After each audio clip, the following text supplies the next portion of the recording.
Salut tout le monde, j'espère que vous allez bien. Alors aujourd'hui on se retrouve pour parler d'un sujet dont on entend beaucoup parler en ce moment. C'est de parler de l'environnement, mais pas que. En fait je voulais vous faire une petite vidéo pour vous montrer qu'il y avait des petits gestes qui étaient hyper bons pour l'environnement, mais aussi pour votre portefeuille. Des petits gestes qui vont vous faire économiser de l'eau, de l'électricité et du coup faire diminuer votre facture et diminuer votre empreinte environnementale. Donc je trouvais que c'était intéressant de partager ces petits trucs avec vous.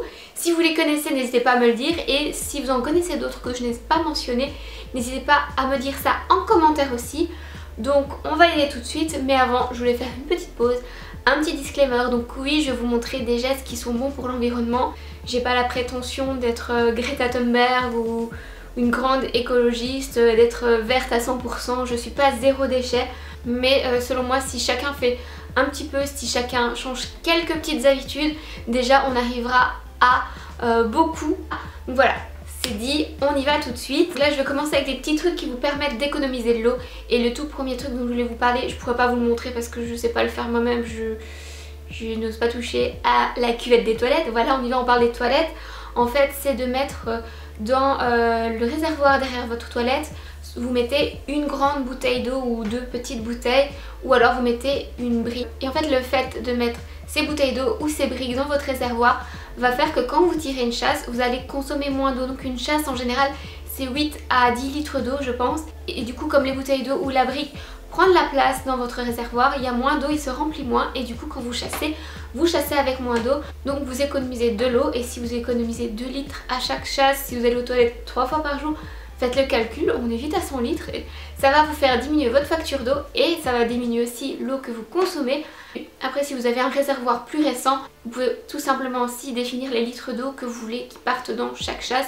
Donc nous on a ça dans nos toilettes, donc on a juste changé pour mettre, je sais plus exactement parce que c'est mon copain qui l'a fait, mais pour faire en sorte que le réservoir ne se remplisse pas en entier mais un quart ou à moitié quand on chasse. Alors ensuite, toujours pour économiser de l'eau, ce que je vous conseille de faire, c'est quand vous allumez la douche, il y a toujours ce petit moment où la douche est froide et du coup vous rentrez pas tout de suite dedans, vous attendez que l'eau soit chaude. Entre le moment où vous allumez la douche et le moment où l'eau est chaude, vous allez perdre de l'eau tout simplement. Donc ce que je vous conseille de faire, c'est quand vous allumez la douche, vous mettez un seau sous la douche le temps que l'eau devienne chaude, et cette eau vous pouvez l'utiliser pour arroser vos plantes, pour donner à boire à vos animaux, pour nettoyer si vous nettoyez dans la journée. Donc vous rajoutez juste un petit peu d'eau chaude dedans et comme ça vous remplissez votre seau et vous gagnez encore quelques litres d'eau. Un litre par-ci, un litre par-là, on économise et on fait du bien à la planète. Pour le geste numéro 3, tant qu'on parle d'eau, on va continuer à parler d'eau. Je sais pas si vous êtes des grands buveurs d'eau, mais en tout cas nous à la maison oui. On tient vraiment à cette recommandation qui nous dit de boire au moins 1,5 litre d'eau par jour. Donc on boit facilement minimum 1 litre voire 2 litres d'eau par jour.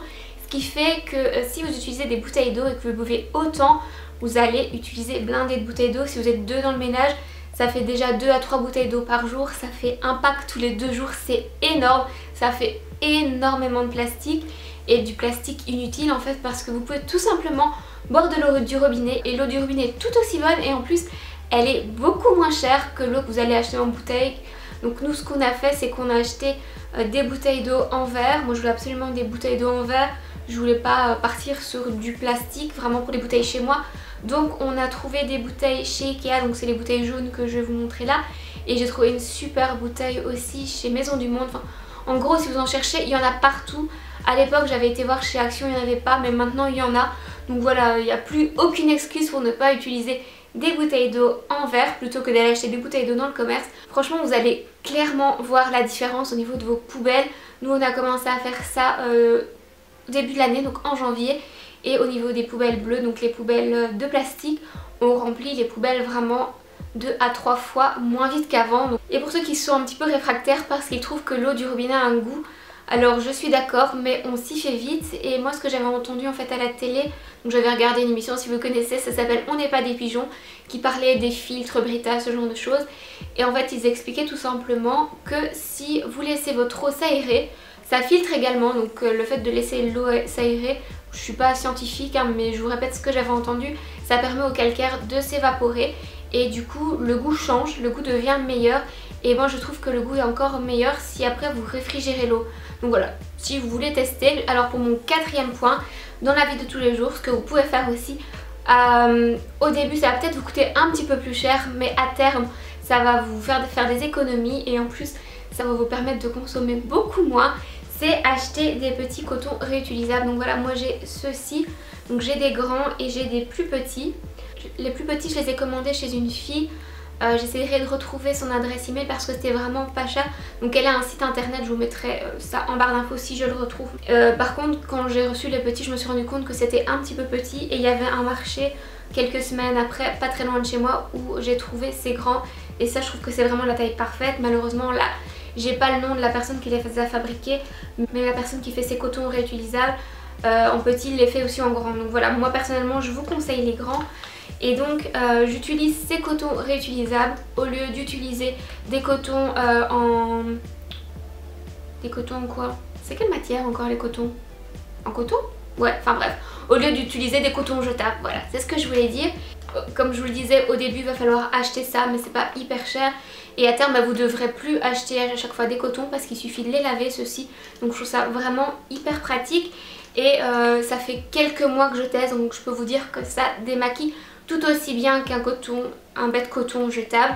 Alors pour mon point 6, qui dit ne plus vivre chez ses parents, dit devoir faire ses lessives soi-même. Du coup moi ce que je fais, j'espère que vous l'entendez pas là parce que justement je suis en train de faire une lessive, c'est que je fais mes lessives à 20 degrés. Donc je fais vraiment mes lessives à la température la plus basse possible parce que ça va vous permettre d'économiser de l'électricité vu que vous devez faire moins tourner la machine pour qu'elle chauffe l'eau. Et tout mon linge je le lave à 20 degrés et il ressort toujours aussi propre. Je sais que j'ai entendu des gens qui se disaient non moi je continue à 40, je continue à 60 parce que le linge j'ai trop peur qu'il sorte pas propre. Il est tout aussi propre à 20 degrés et ben vous économisez de l'argent et c'est meilleur pour la planète. Et en plus moi mon cycle à 20 degrés prend plus de poids dedans que certains cycles à 60 ou à 40.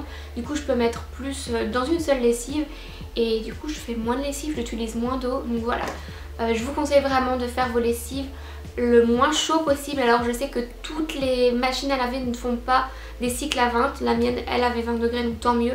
Mais si vous pouvez le faire à 30 c'est déjà très très bien. Donc en parlant de lessive, un autre point qui va vous permettre d'économiser de l'argent, c'est de ne pas avoir de machine pour sécher votre linge. Parce que de 1 la machine elle coûte cher, mais surtout la machine elle va consommer de l'électricité et votre linge il peut tout aussi bien sécher sur un séchoir. Donc nous c'est ce qu'on fait, dès que mon linge il sort de la machine, je le mets sur un séchoir. Parfois j'ouvre la fenêtre comme ça il y a un petit peu de vent et ça permet au linge de sécher plus vite. Alors clairement au niveau du confort c'est peut-être un peu moins facile parce que vous pouvez pas faire toutes vos lessives d'un coup, vous devez attendre d'abord que le linge soit sec avant de lancer une autre lessive si vous n'avez pas assez de place pour tout sécher.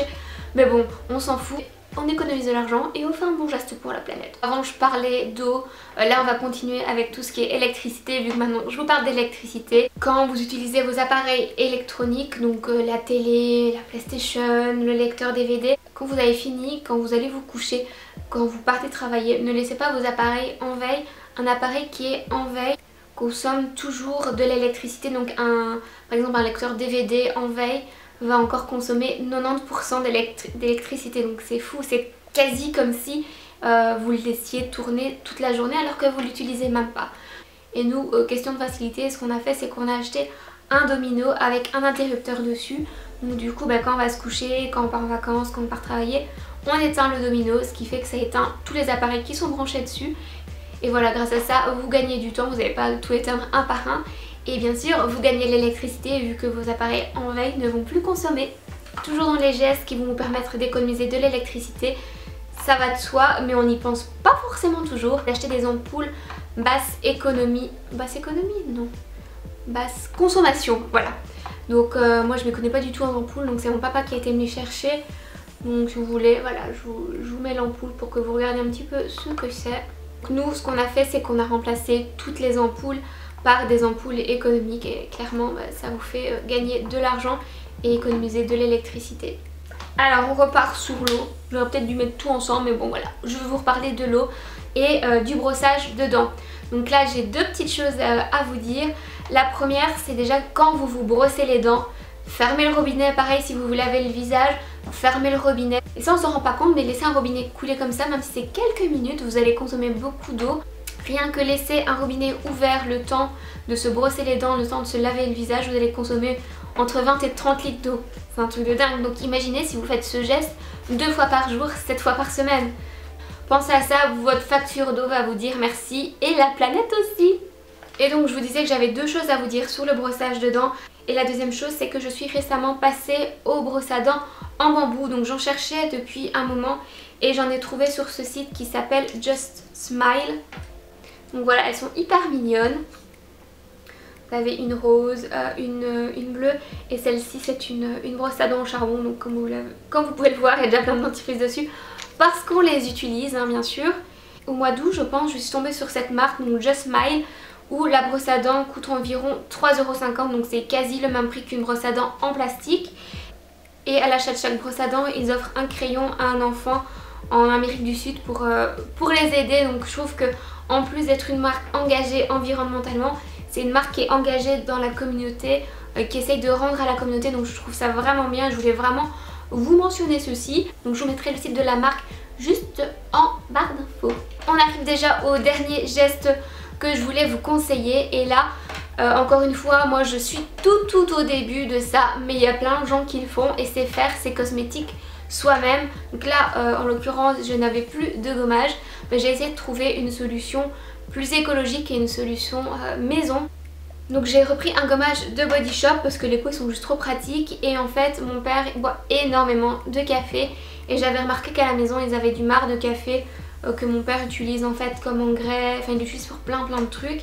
Et je lui ai piqué un sachet de marc de café et c'est un super bon gommage, donc on adore, en plus c'est gratuit. Voilà, c'est tout pour mes conseils pour cette vidéo. Si vous avez d'autres conseils, n'hésitez pas, comme je l'ai dit, à les mettre en commentaire, comme ça on partage entre nous et peut-être que j'apprendrai d'autres trucs. Et je vous invite aussi à aller voir la chaîne de mon amie Mary qui a fait 2 vidéos avec des astuces qui sont bonnes pour l'environnement. Donc je vous mettrai les vidéos également en barre d'infos, il y aura vraiment tout dans cette barre d'infos et je vous conseille vraiment d'aller les regarder parce que c'est hyper intéressant et que vous apprendrez peut-être encore de nouveaux gestes. Voilà, je vous fais plein de bisous et je vous dis à la semaine prochaine.